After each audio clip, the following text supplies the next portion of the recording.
Bonjour à tous, bienvenue sur le premier épisode de The Equity Story, le podcast dédié au capital risque en France. Aujourd'hui, j'accueille Antoine Fine, partenaire chez Otium Capital. Bonjour Antoine, merci d'être là. Est-ce que tu peux te présenter rapidement et présenter Otium, s'il te plaît? Bien sûr. Bonjour Adrien. Donc je m'appelle Antoine Fine, j'ai 38 ans.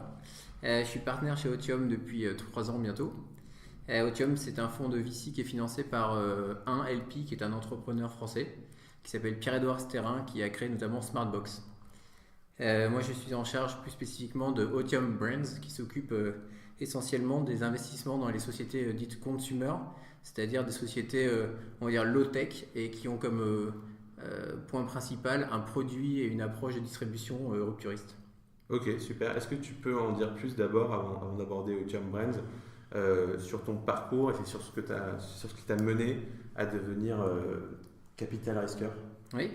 Alors moi je suis sorti d'école de commerce en 2003, une année qui est plutôt une année de crise où l'esprit entrepreneurial avait du mal à s'exprimer. Je suis une génération qui a forcément fait de la finance, du conseil ou de l'audit. Et donc j'ai pas dérogé à la règle, j'ai fait du LBO pendant 6 ans, mais j'avais au fond de moi l'envie de faire des choses un peu différentes et qui me ressemblaient davantage. Donc j'ai pris une année sabbatique pour réfléchir. Après j'ai eu 5 ans d'entrepreneuriat dans des projets assez variés qui allaient du secteur food au capacity building dans des pays post-conflit. J'ai voulu ouvrir l'horizon et puis j'ai retrouvé finalement dans le VC un peu la synthèse de ces deux premières vies qui m'avaient bien marqué, à la fois l'investissement et l'entrepreneuriat.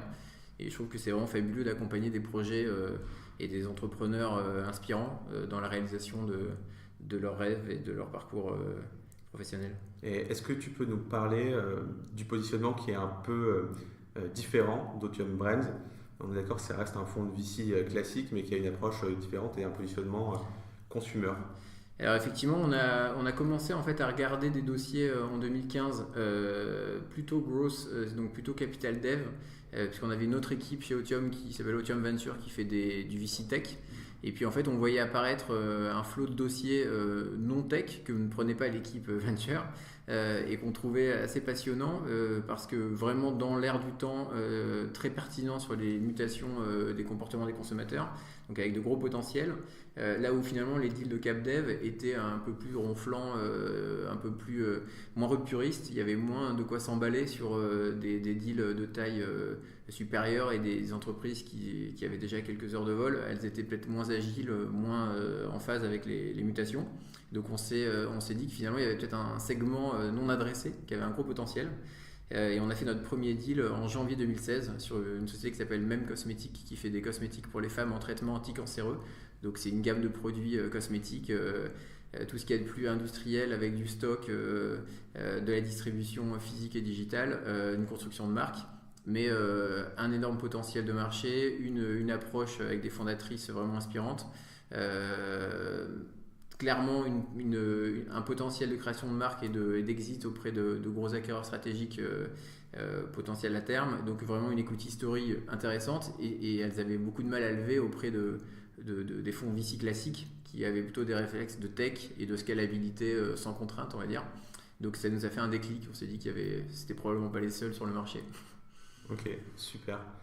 Et quels sont pour vous, en fait, les facteurs les plus importants dans la décision d'investir? Qu'est-ce qui vous attrape l'œil? Qu'est-ce que vous aimez dans des business? Même peut-être le secteur, bien sûr, sur lequel vous êtes spécialisé, mais quelques caractéristiques que vous aimez retrouver? Alors nous, classiquement, on a 4 piliers, on ne les a pas inventés, mais donc il y a le produit, le marché, l'équipe et on appelle ça les chiffres, le business plan et le potentiel.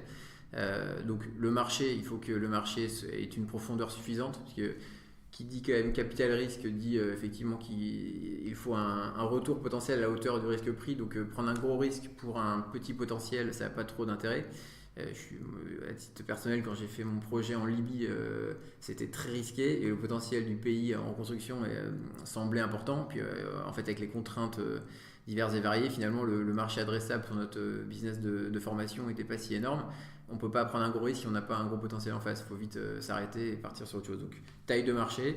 Ensuite, des marchés où finalement les acteurs historiques sont un peu endormis, ankylosés, ont raté quelques virages. Donc ça veut dire des marchés sur lesquels on peut prendre une part de marché significative, en tout cas émerger.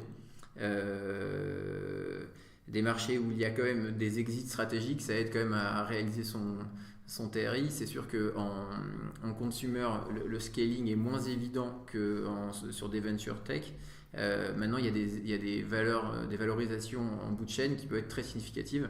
Donc des grands groupes de cosmétiques, des groupes on parlait du pet food un peu plus tôt ensemble.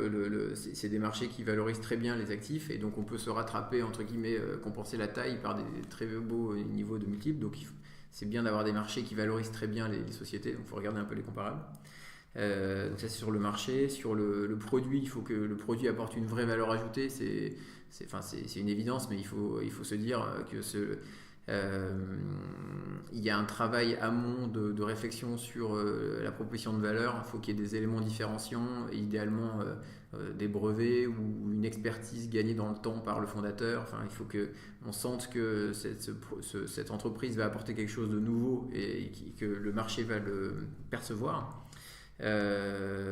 Idéalement avec des barrières à l'entrée, donc ça c'est le produit. Après l'équipe, bon, j'aurais dû commencer par ça, c'est que c'est le point de départ. Donc soit on a confiance dans le management sur le fait de porter le projet, de le faire évoluer, puisqu'il y aura forcément des aléas.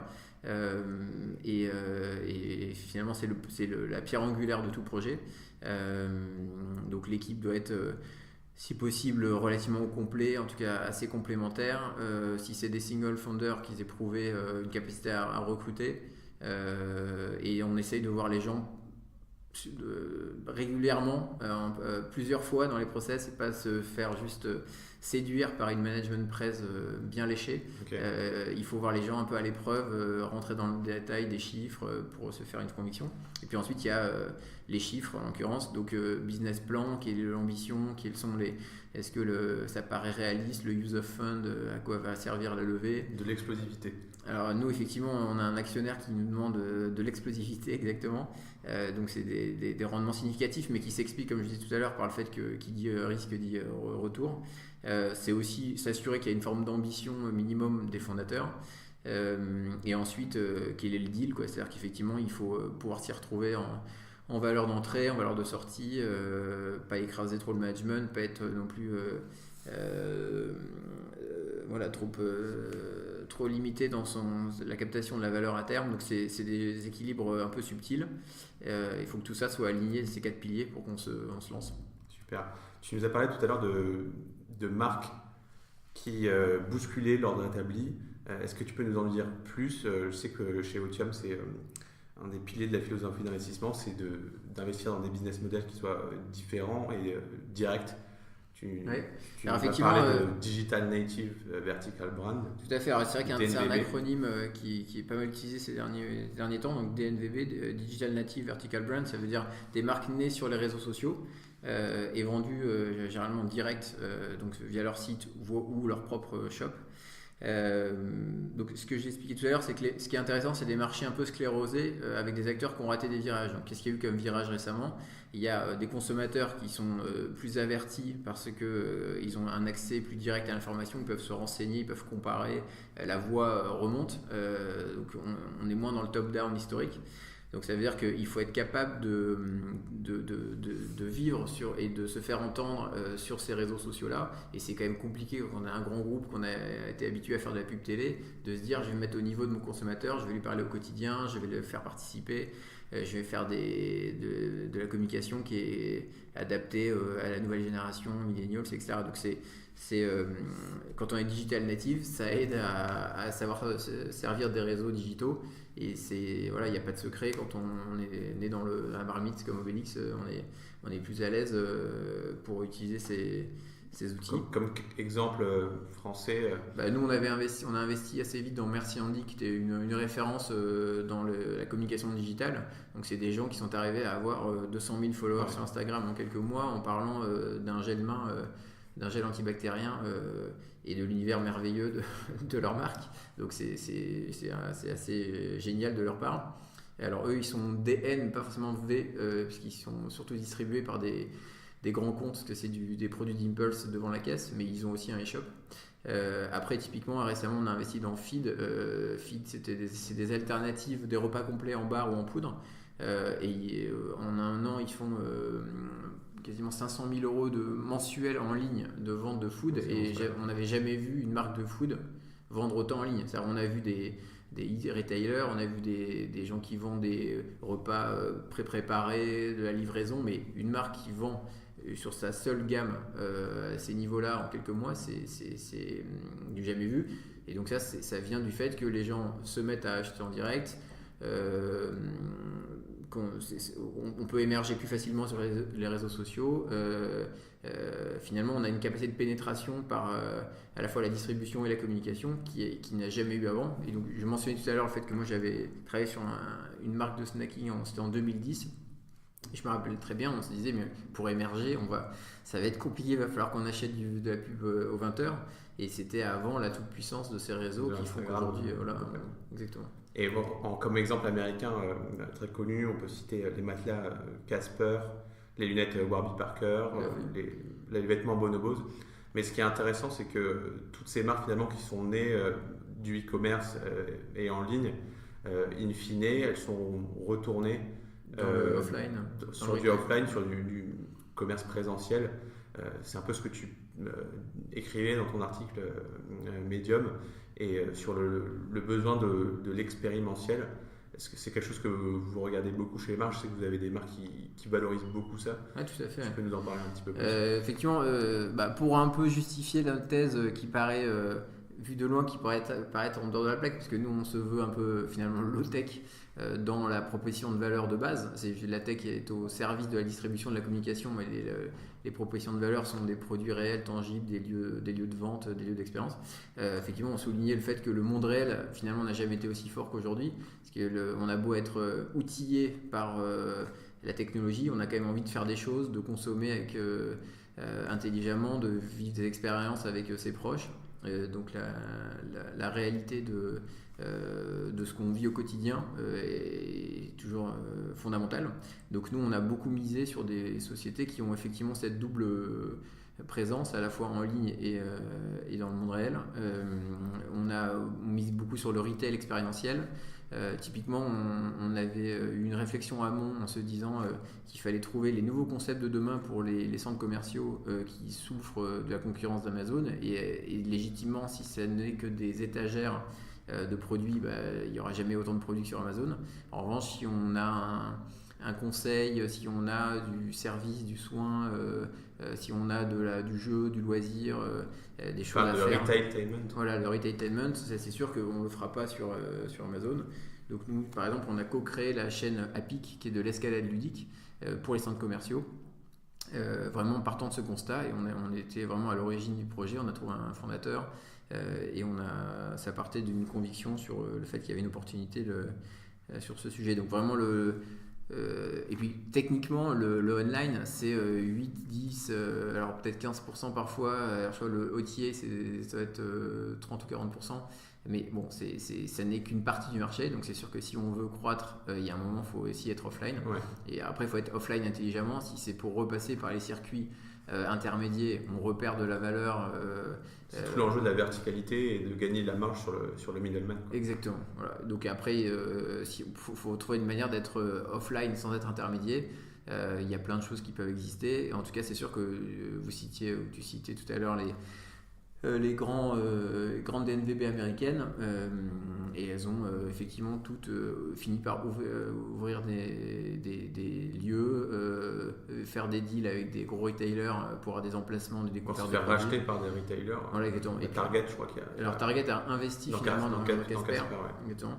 Je crois qu'ils avaient voulu racheter, mais par exemple, il y a Macy's. Qui avait fait une opération de rachat de NVB, puis bon, l'opération Whole Foods Amazon montre effectivement on peut faire les deux. Donc nous on mise à fond là-dessus, mais c'est assez passionnant de voir ces évolutions d'approche de distribution. Super. Est-ce qu'on peut peut-être un peu discuter de quelques entreprises du portefeuille d'investissement d'Otium? Tu parlais d'Apic dans les centres commerciaux, de Feed. de MEM. Oui, si on reprend les trois, dans l'ordre chronologique, on a investi 1 million d'euros dans MEM en janvier 2016. C'était pré-commercialisation. Donc l'idée, c'est de financer une étude clinique et une commercialisation d'une gamme de cosmétiques dédiés aux femmes en traitement anticancéreux qui souffrent de beaucoup d'effets secondaires. Donc là, on avait en face de nous deux fondatrices vraiment inspirantes qui avaient vécu de près le sujet avec leurs mères respectives, très complémentaires. Il y avait tout de suite les bases d'une vraie marque puissante. Et il y avait malheureusement une grosse fenêtre d'opportunité marché, puisque c'est un domaine sur lequel personne ne veut vraiment aller, parce qu'il faut quand même assumer le positionnement. Donc il y avait des marques type La Roche-Posay qui étaient déjà, qui essaient d'adresser, mais sans vraiment le faire officiellement. Et malheureusement, donc ce qu'on appelle une prévalence, donc un nombre de personnes concernées qui ont eu un cancer depuis 5 ans. Pour rappel, même c'est une marque de cosmétiques pour les femmes concernées par le cancer. Ouais, c'est ce qu'on dit tout à l'heure. Et donc un potentiel de marché assez significatif. Et alors, l'histoire est assez intéressante. On s'est dit on va faire un modèle DNVB. Donc d'abord un blog pendant 1 an qui a permis de constituer une base, puis un début de commercialisation par des échantillons dans les centres de soins et vente sur le site e-shop. Et finalement, on s'est rendu compte que l'attraction était surtout forte en pharmacie, parce que entre l'âge moyen des personnes concernées et le fait que c'est un contexte dans lequel on a envie d'avoir du conseil, c'est pas si simple d'aller acheter en ligne sa nouvelle routine beauté quand on est comme ça confronté à une situation vraiment difficile et on va dire sensible. Et donc finalement on a changé notre fusil d'épaule en se disant que la distribution pharmacie était probablement le plus intéressant à court terme, moyen terme, et donc on a fait une levée série A, pas finalement avec un VC classique, mais avec le groupe Pierre Fabre, qui a mis 3 millions d'euros dans la société et a fait un partenariat commercial avec leur marque Aven, qui distribue même du coup dans les 13 000 pharmacies dans lesquelles ils sont implantés. Et c'est un deal qui est vraiment excellent, parce qu'il y a une vrai échange de David et Goliath sur les petites pratiques, les bonnes pratiques de la petite boîte. Et c'est un case study. C'est un case study en direct, et on est vraiment ravis parce que c'est le premier deal qu'on avait fait au départ et que c'est une étape qui est vraiment majeure et visiblement marche très bien vu les premiers résultats. Donc j'espère qu'il y aura d'autres aventures comme ça qui apportent du bénéfice à la fois aux grands groupes et aux petits pour qu'ils puissent. Et pour Apic, c'est le développement US qui est en ligne de mire. Voilà, exactement. En fait, Apic, donc on a commencé à développer dans les centres commerciaux en France, ça marche bien. Et Apic, c'est peut-être que tu peux c'est une chaîne d'escalade ludique, donc c'est des modules d'escalade pour familles, donc de 4 à 80 ans, donc on peut grimper. Et donc c'est des formats en fait des superficies entre 200 et 500 mètres carrés, donc ça se loge dans les centres commerciaux et ça peut payer un loyer de centre commercial, parce que techniquement on exploite en mètres cubes et on paye au mètre carré. Il ne faut pas que les foncières changent d'avis en m'écoutant. Et en fait on s'est rendu compte que le sujet des malls était encore plus significatif aux US. On parle de fermeture de 20% des malls aux US. Donc, retail en souffrance complètement. Voilà, parce qu'eux ils ont ouvert vraiment à tour de bras. Avec Sears, Macy's qui ferment partout. Exactement. Il y a beaucoup de chaînes de commerce traditionnel, Toys R Us, etc. Et donc on s'est rendu compte que le potentiel était vraiment significatif, et les malls sont situés dans les centres-villes, donc c'est vraiment parfait. Et donc on a un manager sur place, et donc là on ouvre nos premiers centres Apic en Californie. Donc c'est un projet vraiment passionnant, parce que de l'idée initiale au reach US, c'est quand même un joli parcours en 1 an. Quand tu parles de manager sur place, il faut préciser que Otium, c'est un fonds qui est assez hands-on, c'est-à-dire qui accentue beaucoup le côté suivi opérationnel des boîtes. Peut-être que tu peux nous parler un peu plus de ce qui est mis en place chez vous et qui n'est pas commun par rapport à d'autres fonds. C'est vrai alors chez Otium Brain, on est 4 professionnels à temps plein. 2 d'entre eux sont des anciens entrepreneurs. Donc il y a Antoine Régis qui avait créé Chictip, il y a Cyril Bessière qui est notre operating partner aux États-Unis qui avait lancé le palais d'été là-bas. Donc eux aident vraiment les sociétés à adresser leurs problèmes opérationnels de scaling. Et ensuite on a 2 ressources partagées avec l'équipe Otium Venture, une head of talent qui aide à recruter et à s'améliorer dans ses techniques de management, et une CMO qui aide à travailler la plateforme de marque, l'ERP, le branding. Donc c'est des sujets tout à fait, c'est vraiment des aides très concrètes, et effectivement on passe beaucoup Tout de ça temps. est gratuit. Alors concrètement, comment est-ce que l'équipe d'Otium répartit son temps entre le suivi des boîtes, le sourcing des futurs investissements et le process d'investissement à proprement parler? Alors c'est vrai qu'on peut être vite happé par le suivi opérationnel des sociétés. Le but c'est de pas de remplacer le management, et puis il faut qu'on continue notre métier qui est d'investir. Donc on a essayé un peu de processer le suivi opérationnel. Donc on a établi des plannings d'ateliers. Donc l'avantage d'être spécialisé aussi sur un domaine, c'est qu'il y a beaucoup de synergies, de problématiques entre les sociétés du portefeuille. Du coup on a défini un calendrier d'ateliers. Donc on a un rendez-vous par mois RH, un rendez-vous marketing. On fait des ateliers entre C-level, donc CFO crunch, CMO crunch. Donc c'est vraiment des moments où finalement le portefeuille s'auto-forme, et donc nous on participe, mais on n'a pas la science infuse. Créer une communauté aussi. Voilà, d'entrepreneurs. Voilà. Donc ça c'est que les entrepreneurs sont moins isolés, que les C-level, donc ceux qui ne sont pas fondateurs mais sont très tôt dans l'aventure, se retrouvent quand même aussi dans un écosystème, apprennent de leur pairs, donc c'est très bien valorisé ça généralement. Et nous, on n'a pas la science infuse, donc le but c'est d'animer ces groupes, mais la réponse vient souvent des autres membres que de nous-mêmes. Donc je dirais qu'au total, on a le but c'est de pas dépasser la moitié du temps sur le suivi du portefeuille, sinon effectivement on peut plus nourrir le pipe, sachant qu'un process d'instruction prend beaucoup de temps. Donc je dirais que c'est 50% suivi, 25% les deals en cours, et 25% de chasse, veille un peu générale, pour rester quand même au fait des choses. Super. Du coup on va passer à des questions un peu plus macro sur un peu le paysage VC en France. C'est en relation avec mon mémoire de fin d'études. Est-ce que tu penses qu'il y a un modèle français du capital risque versus des modèles UK et US? Bien sûr, il y a des particularités évidentes par rapport au modèle US, qui sont qu'il y a beaucoup moins de séries late stage, les fonds sont beaucoup moins importants, et les rounds moins importants aussi. Et qu'est-ce qui fait la particularité un peu du paysage VC français? Historiquement, c'est le capital risque en France, c'est sans caricaturer, c'est un peu le polytechnicien cheveux, un peu hirsute, qui essaie de trouver la nouvelle technologie qui peut être révolutionnaire, parce que historiquement en France on a trouvé des technologies révolutionnaires, mais sans trop savoir les exploiter. Voilà. Donc c'était quand même un milieu de gens très pointu, très technique, très loin du coup de business model et réalité économique. Donc, et ça n'attirait pas des gens qui avaient ce raisonnement-là. Ça, c'est un peu la poule et l'œuf, mais tant que vous êtes juste entre ingénieurs ultra pointus, vous n'allez pas attirer des gens qui vont manquer de business sense. Voilà, exactement. Alors, pareil, c'est la poule et l'œuf. Vous avez historiquement un TRI négatif du capital risque. Ouais, ça c'est pas un mythe. Donc c'est pas un mythe, c'est les stats officiels de la FIC. Donc bon, l'un dans l'autre, du coup, ça pousse pas les LP à mettre leur argent dans le capital risque, et ça pousse pas les gens qui ont envie de créer des grosses sociétés et de faire fortune, ou à minima de réussir dans leur vie d'entrepreneuriale, à aller entreprendre et lever. Donc cet écosystème-là n'était pas très sain en fait. Ce qui s'est passé, c'est que là il y a des révolutions en cours qui changent complètement la donne sur quasiment tous les secteurs en fait, et ça c'est assez nouveau.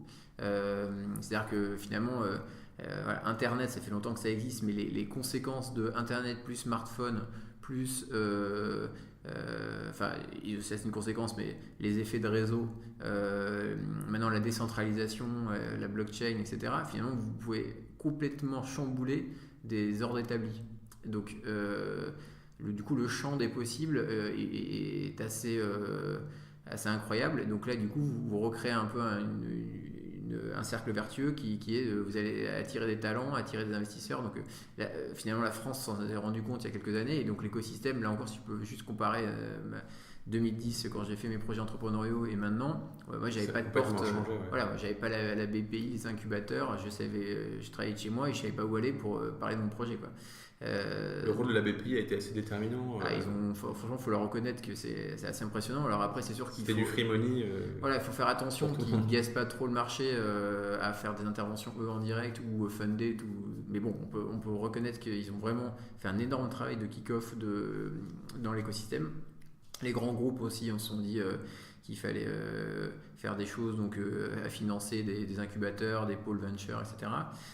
Ensuite, vous aviez quand même pas mal d'incentives fiscales avec les lois TEPA sur l'ISF, qui faisaient qu'au moins en tout début de la chaîne, il y avait un financement vraiment intéressant, parce que les gens se disaient, vu que j'économise mon impôt, allons-y, donc ça permet quand même d'insuffler, parce que c'est les premiers euros qui quand même lancent le business.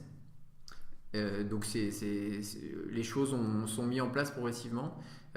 Et alors, si pour répondre à ta question, pourquoi est-ce qu'il n'y a pas de série E en France? Pourquoi est-ce qu'il n'y en a pas encore? Et c'est davantage des fonds US ou UK qui viennent compléter en fait ce gap de financing. Quand on en est là, c'est qu'on veut faire un reach global, donc ça veut dire qu'il faut effectivement attaquer des marchés plus gros que le marché français. Donc des opérateurs américains sont plus à même de vous aider à attaquer les US qu'un opérateur français, donc il y a un peu de ça. Maintenant, effectivement, le fait qu'on commence à avoir des licornes françaises, qu'on se dise qu'on a des filières académiques d'excellence, donc on a des gens très pointus dans l'intelligence artificielle, dans le développement ou même le branding, le made in France, la touch design pour les business plus consumer, on peut se dire qu'il n'y a pas de raison effectivement qu'on n'arrive pas à créer des gros business à partir de la France. Donc moi je pense qu'il y aura des tours importants dans les prochaines années. Voilà, comme je disais tout à l'heure, l'écosystème s'est mis en place progressivement, les levées commencent à être significatives, donc il y aura forcément des investisseurs qui auront les moyens pour investir des gros tickets. Super. Comparé à l'historique. Écoute, merci beaucoup Antoine pour ce premier épisode de The Equity Story. J'espère que ça vous a plu et à bientôt.